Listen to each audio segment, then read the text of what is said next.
mindset, and it's just something you have to notice about yourself. Not everyone has all the same kind of little habits like this, but a lot of people are affected by these like negative thoughts. Like, are you good at taking your mind away from that spiraling feeling of negative thoughts? Like when you're in that bad moment, let's say, okay, you got one tournament left, you busted your biggest tournament, now you're in a, let's say you play high stakes, and now you're in mid to high stakes. Now you're in a $20 tournament. It's your last one with like 3K up top. All your other tournaments were 10K plus up top. Now this one's just gonna break you even for the day. It's a little bit of like a mind game right there, not to like let your mind be affected by it, and not to like to just take it just as seriously as you took every other tournament you've been playing. And it sounds so simple and easy, and people usually like a lot of people are fine with this, but it's just you have to kind of know what your own mind, what affects you when you play, and to make sure you're maintaining your A game at all times. I think that's the number one thing you could take away from today is you need to figure out how much of your sessions you're playing your A game. How much of your sessions is just you yeah, just play. I mean, just really, just basically playing your A game. How much of your session is you playing really well? How much of your session is you making mistakes? Like I like to give my session a rating almost after I'm done. Like last night, I felt like I played really well. I felt like I was bringing my A game almost all night. It was probably A game all night. It felt really good. I felt like I played tremendous. Sunday, I probably brought my like C game, C plus game. It was a way worse session. I did feel like I let the bad beats affect me, which I usually don't. It's very rare for me to do that, but it was one of those days where it was just over and over losing a flip, bad beat, losing a flip, bad beat. And sometimes, like, it kind of goes to the next concept, not letting bad beats affect you, you know? Because sometimes this is actually a very common thing for most players. Letting bad beats affect them is a thing that where a lot of players who are earlier in their stage of their poker journey, they affect them more than anything. Oh my god, I lost ace to tens. Oh my god, I lost ace king to ace jack. And they like talk about it constantly and almost like let it be part of their world, where it's like all they want to talk about is the bad beats they have and tell everybody, feel bad for me, I had this bad beat. Well, I hate to break it to you, every single person has these bad beats all the time. It constantly happens. They're always happening. So first of all, I would pretty much recommend not complaining about these bad beats. People don't want to hear about it. People don't want to hear about your bad beats. Of course, you had a deep run, everyone's sweating you, and you want to tell people you lost. All good. No, it's no problem to complain about your bad beats sometimes, but you don't want to be that guy or girl who's just all the time this stream of consciousness of like, oh, I lost this. Oh my God, I just run worse than everybody. Oh, it's just so bad. And you all know these guys. Every poker player knows these guys, and they are so annoying. And it's not a good mindset to be in. It's just a very negative, like, defeating mindset where you're expecting bad beats to constantly conquer you when you're playing, and it's like all you can think about.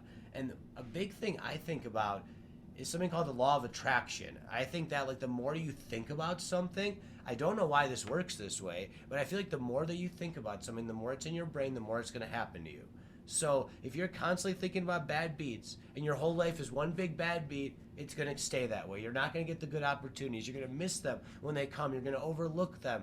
Whatever it is, you're not going to be prepared for those moments, those opportunities when they come, because the bad beats have just infected your mind. They become almost like a part of you. Like it's a part of your existence to focus on the bad beats and let them affect you, and like just let them like just kind of control how you think about things. And it's just like it's sort of like why I think that people who are negative all the time are a lot less successful than people who are positive all the time.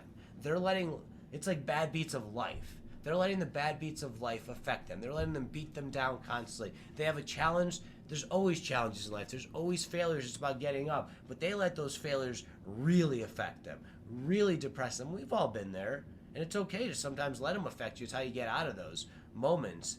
But they really let them affect them to a point where it's like, all right, well, my life sucks. I had this happen. I had this happen. Oh my God, you know? I think part of success in life, like genuinely part of success in life, is not letting those emotions affect you in those moments. Like, I think that's literally the difference between sometimes a low level worker who's, let's say, flipping fries at McDonald's to someone who's like a lawyer. Is like, that McDonald's person is very bad with being told by authority what to do. That McDonald's person doesn't like taking orders. They might maybe don't like working as hard. They want to chill more often, and that's fine. Like, everyone needs to have some kind of job, and as long as you're working, I really don't care what you're doing. But there's a reason that certain people have more ambition than other people, have more, it's not even ambition, have more like tolerance for bullshit. Almost, they could tolerate bullshit. Like, think about a good example, narco cop, what you've been through on the force. You have a strong tolerance for, not for bullshit, I don't say it because it sounds kind of negative when I'm saying that. It's like a strong tolerance for like having crazy shit happen in your life and not letting it affect your day to day, not letting it beat you up and like just destroy you or do weird things to you mentally. And I'm sure, things on your job have affected you mentally at some capacity in some moments. But like, it's handling that like, that's handling the adversity of, like, that's poker adversity times 1,000, I feel like, so if you could handle that, oh my God, a bad beat at the poker table, bro, who cares, right? Like, it doesn't even matter. You know what really matters in life. And I feel like almost like taking a perspective like that, where like you are just, it's a game. Like, this is just a fun game you're playing that we're so blessed to be playing. And yes, it's annoying as hell sometimes. You see how these sessions go. But man, those sessions, like even yesterday when I had that last spot at the end, those sessions feel so good. Like, when you're just playing well, running good, having fun with your friends, beaking to people, having your buddies watching you. It's just such a fun time, man. Like, you can't take that away for anything. Like, I've been doing this for, 12 plus years at this point professionally, and it's still just so fucking fun. I still get that almost exact same excitement. You see me fist pumping and going crazy when I'm late. I do the same thing when I'm by myself, sometimes even more of that.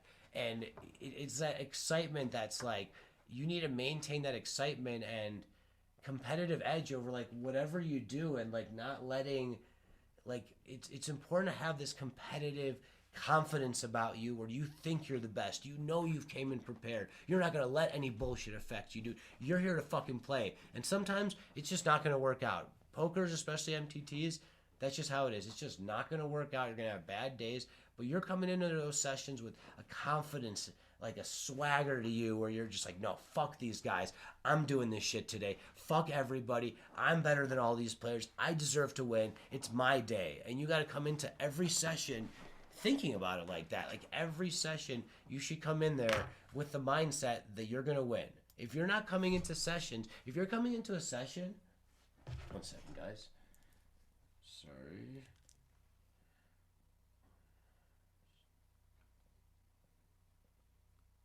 So if you're coming into a session, this is a really good point. So a lot of people want to, I have friends who grind, like Kurt is a beast when it comes to this. I don't even think I would recommend this for everybody. Kurt could play like every day and be completely fine. Like, for him, it doesn't really affect him. He could just play day after day after day, and it doesn't affect him. For me, if I'm playing like 6-7 days a week, it like kind of takes me out of my A game. I feel like I'm constantly bringing my C plus B minus game all the time, It takes me away from that. So sometimes just not playing too much is a big thing. Like, knowing that if you play over and over and over and over, sometimes it will maybe take you away from your A game. So you have to know, if you're coming into a session, your mind's just like, I don't even really want to be here. Like, I don't care that much about this session. I don't really, my mind's not fully into it. You're probably not going to have a good session. Like, straight up, there might be big tournaments that day. You're probably not going to have a good session. There's a chance you could conquer that and get out of that.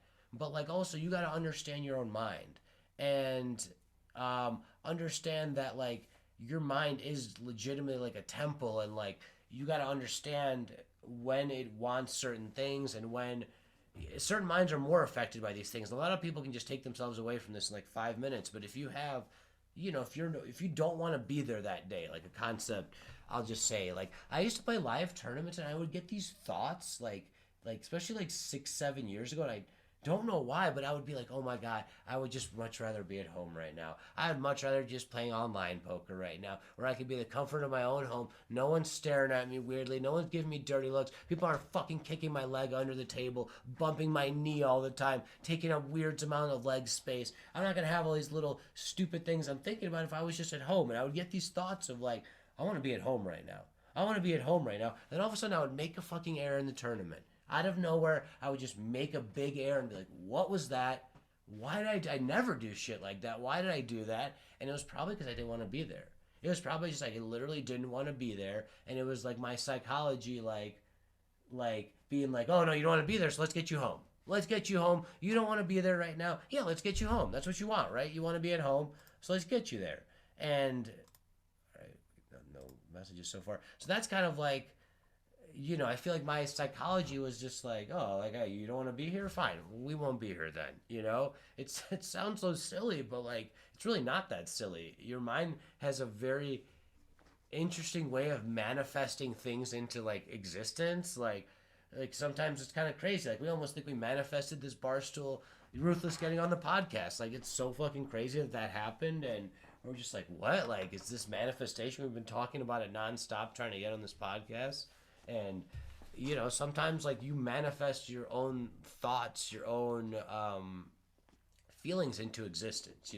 So here, I'm gonna just get a quick drink. If anyone has anything to say, we'll keep going, obviously. But if anyone wants to, any examples, anything they could think of that's relevant to this, please go ahead and feel free to take the mic. Honestly, Yeah, go ahead, bro. can you hear me? Yeah, I could hear you good. Yeah, so honestly, I go into sessions expecting bad beats, like my mindset just going in there. Like I already know I'm gonna get bad beats. I guess I've been playing for a long time, so it's a little different. Like if you're a newer player, it's a little harder. But like to me at this point, I'm just like so numb to them that of course they affect me. I'm not gonna say I'm like completely numb, but for the most part, I really just like move on. Like especially live, like it's much harder. Here in live tournaments, bad beats are much harder than they are online because online you're just firing up tournament after tournament. Once you're busted, it's like I can still fire more. Live, it's like if you're busted, and there's no re-entry, you're like done. Right? You played for 8 hours and you took this bad beat, like. But at a certain point, I think going in with the mindset that bad beats are gonna happen, I think just makes it a little easier on the mind because it's not like you have to expect it's gonna come. And to me, like now I focus more on maybe like can I build my stack where a bad beat won't affect me as much because it won't knock me out of the tournament or stuff like that. Yeah, yeah, I 100%. feel the Go, I go. feel the same way. Like, oh man, I usually don't do this, but that echo is gonna get on my nerves.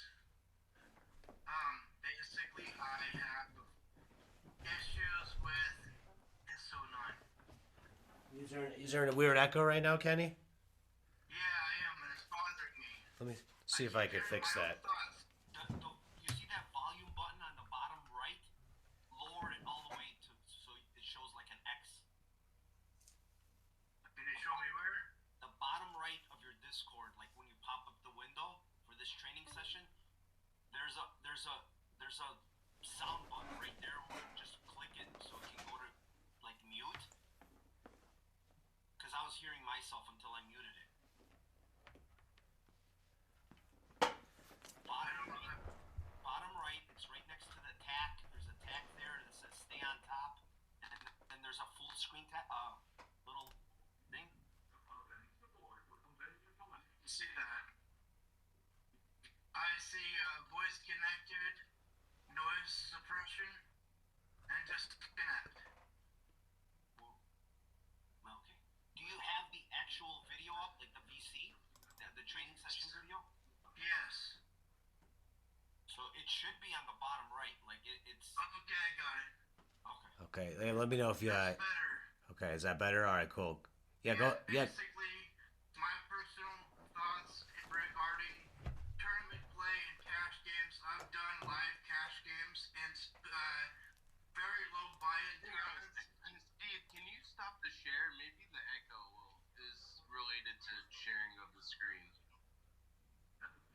possibility. Just cut it for a moment Okay. so we can test it. Testing? Does that sound any better? Test. Testing. That's a lot better. Steve, let's just copy and paste that text Yeah. into a channel Okay. somewhere. Okay. Yeah, I got it. The text at the trading sessions VC. Because frankly, my head was hurting. There was like 3 of everybody in Okay. here, so. Okay. No worries. Yeah. Go ahead. Yeah. Go ahead. That was bothersome. Okay. Go ahead, Kenny. Yeah. Go ahead. Basically, when I'm playing in a cash tournament, my mindset is different than when I'm playing in a buy-in tournament, such as like a $25 buy-in at for my local casino is players and spectators, and my second casino for the poker rooms is it's been a while since I've been there. The Black Pearl, they have a poker room there and they have a casino, which I don't do the casino anymore. It's a waste of money. But my mindset is different in cash than it is in tournament play. I'm much more of a tight passive-aggressive adjuster in tournament play than I am in cash game. In cash game, I'm much tighter because I know that if I call that $6 bet, that reduces my chances of having another $6 bet. If this guy raises me ahead, then I lose more than when I bet in, so as I have to call, and that messes with my psychology because I don't want to go broke with a $100 buy-in. Everybody has Right. $100 buy-in. I don't want to go broke on basically one hand. It messes with me, so I stick to. Well, I used to do the tournaments, the buy-in tournaments, but there's just so much crap that goes on at the Black Pearl. It's frustrating. I don't play there anymore. I only play online now, but. Gotcha. Well, I think. Well, I was gonna say that I think it's very normal for, like, actually this is a common thing in tournaments where people early in tournaments where they have so many chips in front of them will play very crazy, and then as they get deeper in tournaments they actually get very tight, and usually it's actually should be the opposite concept. Even though logically it's like, okay, well, I'm early in the tournament, I have so many big blinds, I can play loose and crazy. Late in the tournament, I don't have many big blinds now, so I got to be really tight. But since so many people take that kind of mindset, it's actually really good to go opposite. Like later in tournaments, it's good to be like not afraid to take those aggressive moments. Of course, you want to think about ICM. There's this concept of ICM as you get like to final tables that you have to think about, but you do want to get more aggressive as you get late, especially because everyone, as you get late, usually kind of what you're saying like becomes tighter. They become more afraid of losing. They every pot is so big, every pot can be all in, every pot can be half their stack, so people become a lot tighter because of that. But that's something you could actually take advantage of a lot. That's a huge mindset psychological thing you can take advantage of, is that thought process that people are so nervous late. And also like early in the tournament, you know, you want to play some hands, but you don't want to be like too crazy. There's actually people think like, oh, you're so deep stacked, so you have to be a complete maniac and see every flop. And you know, there's a lot of flops you want to see, but that's definitely not the way you want to be playing. So people usually take kind of like the opposite approach that they actually should because of the psychology of the situation. That's why poker is such a beautiful game. There's so much psychology to it. It's like, it's crazy, you know? Yeah, if you have You're more to right, add. there is. There's, When I play online tournaments, my mindset is a little bit different. I play very tight, aggressive, like super aggressive, but my psychology changes when I lose half of my bankroll in a tournament. I lose half of my stack. I'm like, crap, now I gotta start playing aces, kings, and queens, and ace, king, and ace, queen. Because if I don't, I'm gonna lose all my money. yeah. So I do change it up here and there. Like if I buy in and I get 1,500 in chips and I get like 3,500, I'll play a little bit recklessly or looser, passive aggressive. But I won't go beyond the point of all in unless I have aces or kings, and even then I'm like just like a coin flip to me. Yeah, and this is kind of an interesting thing to touch on because it's one of those things where you want to like understand the chip stack and where you're at, but you don't want to be affected by the psychology of it in terms of like, okay, if you get crippled from like 50 to like 15 bigs, let's say, yeah, it sucks, of course, but you just gotta like take it where you don't act like you're nervous now. You just make what the right play is. Like no matter what the charts tell you, like with preflop specifically, preflop is a very chart based solver-based game. Like post-flop is a little more for interpretation, and pre-flop there's certain moments that definitely are for interpretation more aggressive than others. But in general, pre-flop is a very like solved game that you should just study the charts and kind of like focus on them and understand when maybe someone's being a little more aggressive, and then you can go a little bit more aggressive in your ranges, or when someone's playing tight and you want to go on the tighter part of your ranges. It's kind of just like studying those moments and then being ready for them. So I would kind of, for you, be like, when you get deeper in tournaments and you do have those moments maybe where you get crippled or something like that, don't take it as much as like, oh, this sucks, now I just got to be really really tight. Take it as like, okay, now I got to look for good reshuff spots. Now I got to figure out, is some guy being very aggressive at the table who's opening all the time? I got to loosen my shoving ranges, reshove ranges against him. Okay, if someone's playing super tight, I'm going to play tighter against them. I would more focus on that after that moment happens, because inevitably you're going to have that moment in a lot of tournaments. It's just going to happen. It's poker. There's going to be moments you get crippled and then you run it back up, and then or you bust, and it's just more like, don't get like scared in those moments and play tighter. Don't just remember what your ranges are. Remember everything you learned. Study. Go to all the training sessions. Obviously, just study your charts. If you need us to recommend you charts, we definitely could do that. And yeah, that's kind of the mindset I would take going forward in poker in general. That's just the mindset to take, is like, don't be affected by the moment. Like Narco was saying, don't be affected. Like, don't like, he doesn't let bad beats. Once you play long enough, you just don't. Bad beats, like, DMC is always like, oh man, Steve, you just let it roll off you, And I'm like, yeah, because if you get too pissed about it, it's just like you're giving it power, and like, what's the point? Like, yeah, of course you want to vent and like, complain when you complain to a buddy or two, whatever. You got to complain sometimes and do it, but don't let it like control you. Don't focus on it. And don't even let it control your play. Like, yeah, you got to adjust things because of the stacks now, but don't let it control, the way you're playing. Like, just know what your ranges are and keep playing. Just play your best, and good things will happen. Like, if you're yeah, go ahead.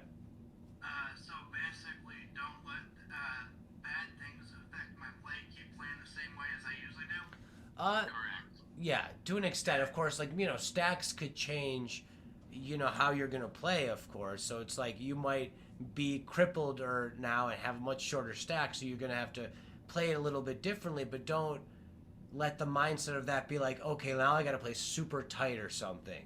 It's not about that. It's about like, what is the right thing to do this moment? Is this guy's being, let's say, like, okay, like I just dropped from 50 to 15 bigs. Now like we have the chip leader opens the cutoff. And you have 15 bigs in the small blind with ace 2 suited, ace 3 suited, let's say. This is a really good reshuff spot, very likely. Let's say like you're the shortest stack or second shortest, something like that, where like, I don't know if you're shoving there or not, but I'm just using that as an example. And make sure to take that reshuff spot. Don't be tight in that moment and be like, oh, well, I just lost my chips, now I could be out. This is crazy. Now I went from 50 big blinds, and now I could be out, because that sucks. It's never a good feeling, and that's going to happen sometimes. But you have to take that chance, because that shove's probably going to get through like 80% of the time. Even the times he calls you, you're going to be almost 40%. So you're going to be in a decent position most of the time anyway. So, Steve, I think it's important to mention, and if I can add something. Yeah, for sure. Briefly, being process oriented to me is the elite way to rationalize bad beats. Like, if I get aces in versus kings and there's a king in the door, yeah, that sucks. Yeah, I want to vent, but they did exactly what I wanted them to do, right? If I can do that 100 more times, that's exactly what you want to do in high-level poker. Focus on the process.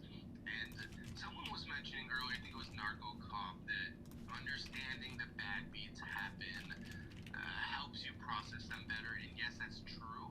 But I think there's a very big distinction between understanding that they happen and the math of poker and expecting them to happen. And I definitely find myself in situations sometimes when I'm like running over what all the worst case scenarios are in my head, like on the turn of a hand that I have there's no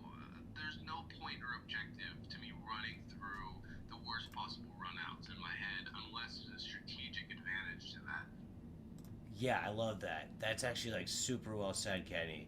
Um, yeah, like you're like, well, you should like. It's good that your mind is thinking about all the things that could happen. That's actually a very good thing. But to like, yeah, think about all the negative scenarios. You don't necessarily, yeah, like you don't need to prepare for everything bad. Like every bad card that could come, your mind's like, oh, what if this bad card comes? What if this bad card comes? I definitely know what you're saying because I feel like I get those thoughts sometimes too. And you know, that's like what protecting is in a hand, really. And maybe sometimes you're like overly protecting because of that thought. Maybe that's an adjustment for you could make. Like maybe you're overly protecting because you're having that thought in the middle of the hand. So yeah, that's a very interesting point to make. I was trying to send messages in the room, but it didn't work. Sorry to interrupt. No, go but ahead. Do you think you could send me the what do they call them? The charts via direct DM? Yeah. I mean, I'll send you the ones we use. At some point, we're gonna have our own charts, but the ones we use are like $20 a month. We're not affiliated with them, but I It's think like 15 or something. It's real cheap. it's so It's like the biggest deal on the internet it's chart yeah. wise. It's insanely good deal. It's like the craziest deal on the internet for charts. It's literally like What do you guys insane. use? BBZ? Yeah, BBC. I Yeah, do, yeah. yeah, I'll post it here. BBC helped me a lot when I first made my comeback, man. I just fucking hammered those charts. Jordan is elite, man. Yeah, oh yeah, he's elite. He's very elite at explaining things and like solvers, and for sure, BBC's awesome. They have really good charts. I've definitely watched a lot of BBC videos in the last year for improving things in my game before we had Lionshare going. Especially, was watching a lot more of those. They're really good at. I would definitely recommend the BBC bundle. That's a nice one if you guys go that route ever. So, but the charts on for some reason I can't post right now. Let me try on my phone. Just write this. I don't know, dude. I think I have to call Comcast. I think this internet is they're throttling me hard right now. That's what it feels like. Don't really know what's going on.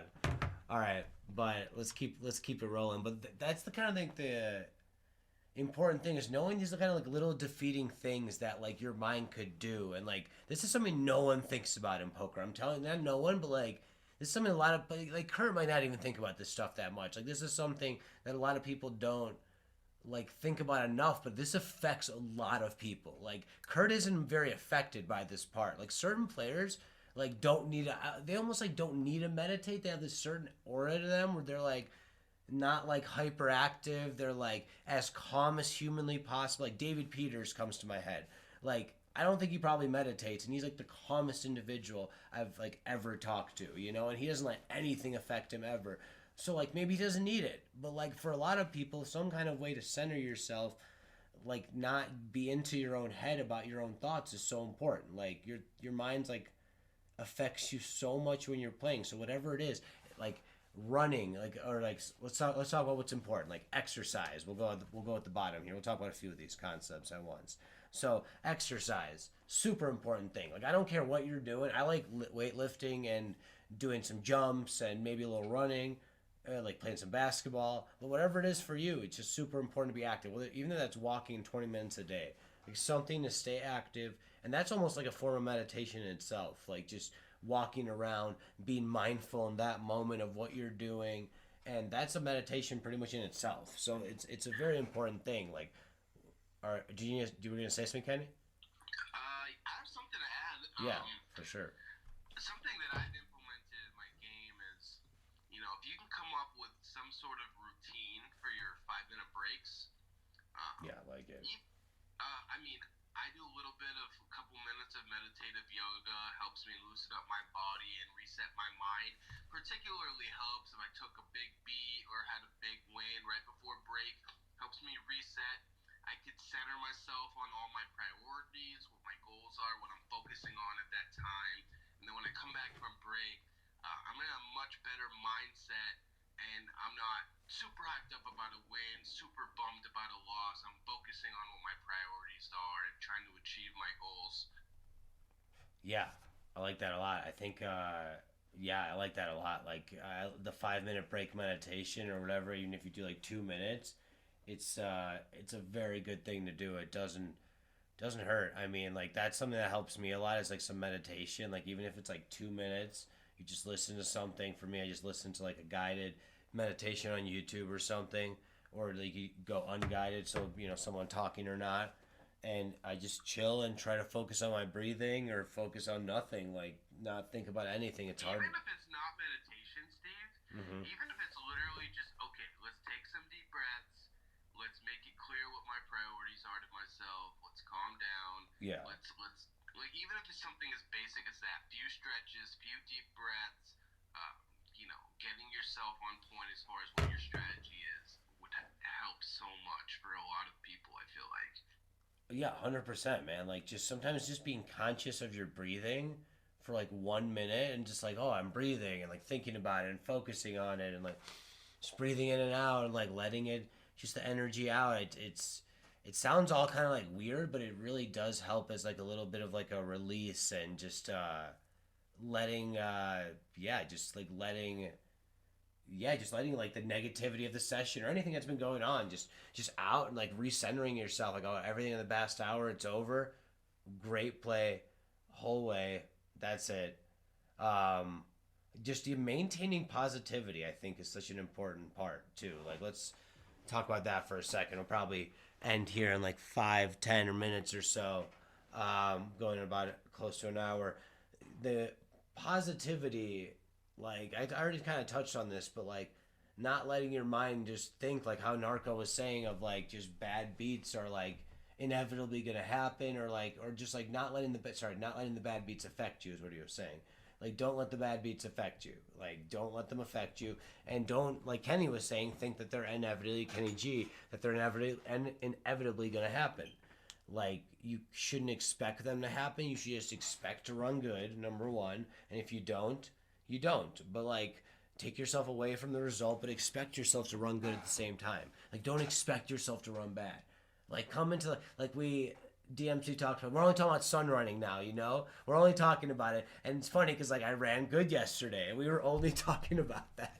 We wouldn't talk about any of the previous bad sessions I've had with run bad and bad beats, and no talking about that. And maybe that's like maybe it didn't have any effect, but like to me, like if anything, it helps your mind like be positive, center itself. Like, all right, I'm gonna run good. Like, I'm running good, and then like I don't know, you just run good for some reason. Like, it just seems to like happen that way. But if you're like Sunday, I had this like poisonous feeling inside me. It was dark, and yeah, I definitely had a similar feeling. Obviously, I had some stuff going on in my life that impacted my mindset in that session, but I think it's just so important. I don't necessarily think keeping negative thoughts out of your head is going to make you run better, but I do think it'll make you play better to a certain extent. So do I think you ran pure because we weren't talking about bad beats? No, but you might have been in a better headspace to play your A game because you didn't have all of those negative thoughts running around like they're fucking dementors in Harry Potter, Yeah, that's well said. I think that's exactly it. Like, even if like it doesn't actually do some kind of like psychology into the world, like to improve you, but like like just like it's gonna help you play your best. Thank you, Narco. Thank you. That's the move. Here, I'll probably just wrap it up here. Thank you, guys. So yeah, even if it doesn't do something where it's like it's just gonna make you play better. It's just gonna make you play your best. Like, just thinking positively is gonna make you play your best poker, and that's what's important too. Like, you gotta I think the number one thing we should take away from today is play your A game as much as possible. Play your A game. Like, focus on having that your version of an A game. Study, of course, get prepared, study the analytical, study the solver, study all that, and then bring your version of the A game every time to a session. Bring that every time to a session. Make sure you're playing your A game. It sounds so simple, but let's like do this. Like, focus. If you're listening to this on the Discord or on YouTube after, just focus on playing your A game as much as possible. Grade yourself after a session. What did you play that session? Was it my A game? Was it my C game? Did I play my F game? It's rare you play your F game. Well, you gotta admit to yourself if you do. If you're just playing your worst ever, like admit to yourself and focus on like, okay, next session I'm not gonna do that. I'm bringing my A game. And like every time you get in that weird moment, that tough spot, figure out what the right move is. Really think into it. Focus. Make the right play. You got it inside you. If you learned it, you're gonna have it inside you. Now just do it. Don't be afraid. There's gonna be moments where it's gonna be scary. You're gonna have to go all in. You're gonna have to, take some risks, do some things, but or make the right fold in a tough moment. But do it when it's right. Just do it. Take everything you've learned and A game all day. No questions asked. No excuses. Think like you're Tom Brady out there, dude. You're in the like whatever like New England Patriot times. He's just slanging it every time. Just somehow in the Super Bowl he's there. Like he always thinks he's gonna be there. It's gonna happen. Like think about like you're there. It's like your A game. It's just like you're trying to be the greatest. You're trying to be the hero in the story. Like you're the hero in the movie. That's like what you should aim to be. And yeah, I think I'll end it on that note. I appreciate all y'all for coming out. I think we'll get this a little. Hold on. Do you think you Yeah, can go ahead. link those the website with the charts and the how to analyze my game? Because I simply don't know how. Yeah, for sure. We'll come to some of our training seminars. That's a good way to start. Like we definitely have the Tuesday, Thursday hand reviews. So we got a hand review session tomorrow. I would definitely recommend being there. Kurt is super good. Kenny, And have you been to any of those? No, I'm still new to this Discord. Okay, so Kurt is a very well studied poker pro, and I think if you come to some of these sessions, you'll get a really good idea of how the pros study and analyze their own games, and you could sort of take some of those learnings to studying and reviewing your own play. Also, I don't know what sites you play on, but if you play on ACR or any of the sites that have hand histories, you can get like Poker Tracker or something like that would log your hands. You could also go back and review your own play that way. So there's a lot of things you could do, but I definitely 1,000% recommend you coming to those training sessions and seeing how some of the hand reviews and Odin studying really goes and what we hope to learn from those scenarios. yeah, definitely I Kenny. think I'll do that. Is the training session under study sessions? Yeah, that's where it's gonna be. And I'm gonna link our YouTube real quick. We have a Lionshare Poker YouTube that for now is completely public. And I'll link you to that. We have almost all our videos archived on there. We got like 50 plus videos right now, so you could watch a lot of our other content. A lot of these training sessions with Kurt are already on there. So let me just link you to that real quick, and I'll I just want a chart that informs me of what to play and how much to bet based on blinds. So, for example, I'm in late position with aces or ace king offsuit. What do I bet if I'm the first? If I'm the last to play or last to call? How much do I bet? Do I just C bet, free bet, 4 bet, 5? I just don't know. I always play it by ear, right. and I feel like that's screwing me over. I'm losing profit basically. For sure, for sure. Yeah, here I linked you, Kenny, in the training sessions. Do you see the training sessions chat right there? I linked you to the BBZ charts and our YouTube too, where all this will be reposted and you can watch any video you want right there. It says messages failed to load under the training session. Yeah, it might have to load after we get off here. Like mine wasn't loading for a little bit. It could just be like your computer, your internet going a little slow or something. But Okay, good to know. it'll be listed though after. Check the training sessions, and if you got any issues, Kenny, yeah, just holler at us and we'll link you. But these BBZ charts, I would recommend $20 a month or $15 a month.